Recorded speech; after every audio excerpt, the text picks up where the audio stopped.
मालिक तेरे हाथ बड़े हैं, दाता तेरे हाथ बड़े हैं। मालिक तेरे हाथ बड़े हैं, दाता तेरे हाथ बड़े हैं। हम सब तेरे द्वार खड़े हैं, हम सब तेरे द्वार खड़े हैं।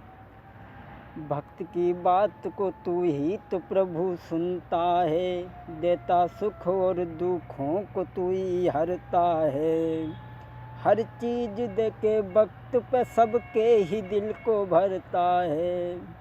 ना कोई महल है हर ठोर प्रभु रहता है, ना कोई महल है हर ठोर प्रभु रहता है।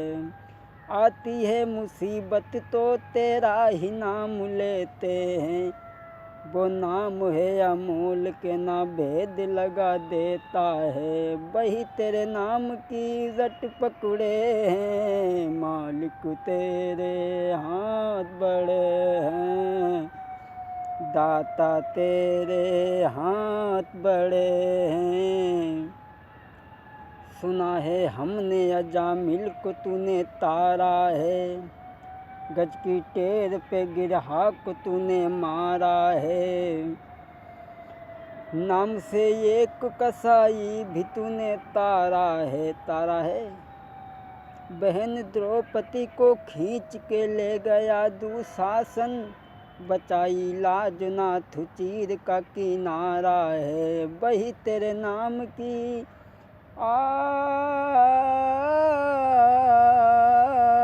वही तेरे नाम की रट पकड़े हैं, मालिक तेरे द्वार खड़े हैं, दाता तेरे द्वार खड़े हैं। तू ही मंदिर में, तू ही मस्जिद में, तू पुजारी में, तू ही मानव में, तू ही दानव में, तू ही दुर्जन में। राजा के अंदर तू ही है रंग के अंदर, राजा के अंदर तू ही है रंग के अंदर। अल्लाह भी तू ही है प्रभु नटवर, वही तेरे नाम की रट पकड़े हैं। मालिक तेरे हाथ बड़े हैं, दाता तेरे हाथ बड़े। आदरणीय श्रोतागण, आज हम आप लोगों को जो कहानी सुनाने के लिए चल रहे हैं कि माया के चक्कर में पड़ने के बाद में इंसान सब कुछ भूल जाता है। क्योंकि तुलसीदास ने भी लिखा है कि जो माया सब जगह ही न चावा, जासु चरित लखी काहू न पावा। माया के चक्कर में पड़ने के बाद में बड़े बड़े ज्ञानी माया के चक्कर में पड़ के डिग गए, जिनने हजारों वर्षों तक तपस्या की कि मोहल्ला बिगाड़ दो जाई माया ने, मोहल्ला बिगाड़ दो जाई माया ने। ब्रह्मा का लूटो जाने विष्णु का लूटो, और नारद का घुमाई दो जाई माया ने, मोहल्ला बिगाड़ दो जाई माया ने। जिन्होंने हजारों वर्षों तक तपस्या की वो भी इस माया के चक्कर में डिग गए। ऋषि पराशर जब तपस्या करके लौट रहे थे और नदी के किनारे पहुंच जाते हैं, उसी समय दोस्तों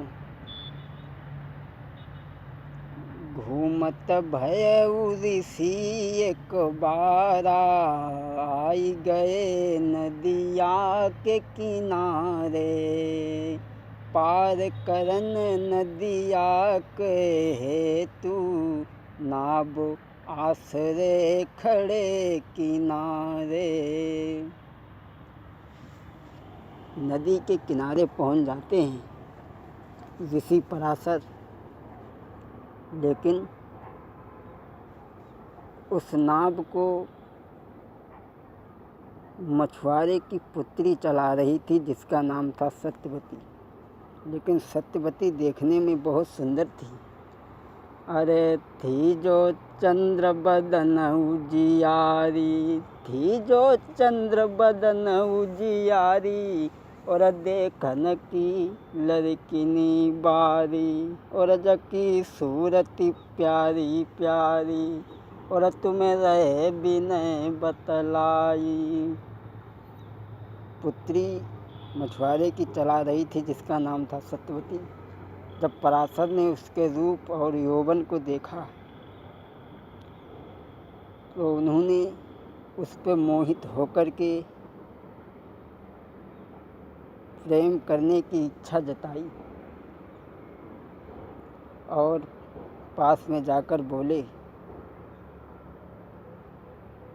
तो ऋषि के वचन सुनने के बाद में कन्या ने कहा कि देखो, मैं अनैतिक संतान पैदा करने के लिए नहीं हुई हूँ।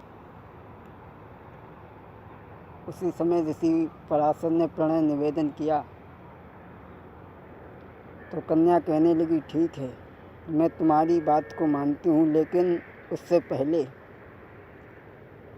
बात तुम्हारी हम मानत हैं, शर्त हमारी कछु सुनी लेऊ। 3 शर्त बाँह पर फिर रखी, तब ही ऋषि हामी भरी दीनी। मांगू मांगू जो कछु तू मांगे, सोई देई मुनि कही समझाई, सोई देई हम। ऋषि पराशर कहने लगे, मांग लो। कन्या कहने लगी, पहली शर्त हमारी ये है कि हमें संभोग करते हुए कोई भी न देखे। तो उसी समय ऋषि ने कोहरा बरसा दिया। कोहरे में कोई देख नहीं पाएगा। और दूसरी शर्त ये थी कि हमारे शरीर से मछली जैसी दुर्गंध ना आए, बल्कि सुगंध आए। तो ऋषि ने उसे उसके चारों तरफ एक फूलों का वातावरण बनाया। तीसरी बात ये थी कि संभोग करने के बाद में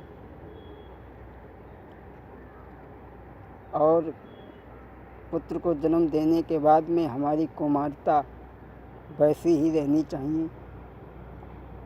ऋषि ने कहा, ठीक है, ऐसा ही होगा। और ऋषि ने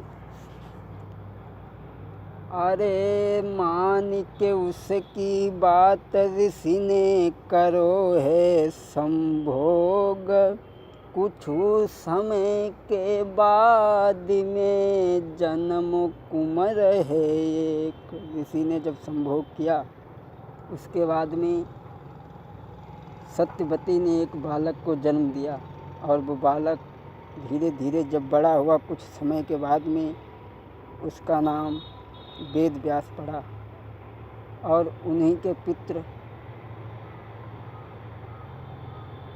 पांडु और धृतराज और विदुर, ये उन्हीं की संतानें मानी जाती हैं।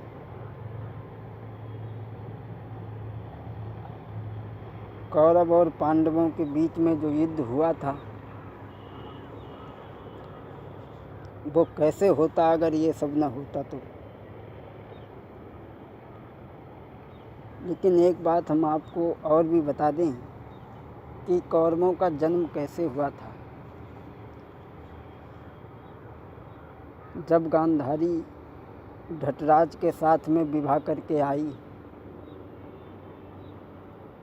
जब विवाह करके आई है तो उसे पता लगा कि हमारे पति जन्म से ही अंधे हैं। तो उसने भी अपनी आँखों पर पट्टी बांध ली और आजीवन अंधों के समान जीवन बिताने का संकल्प किया। उसी समय ऋषि व्यास वहाँ पर आ जाते हैं।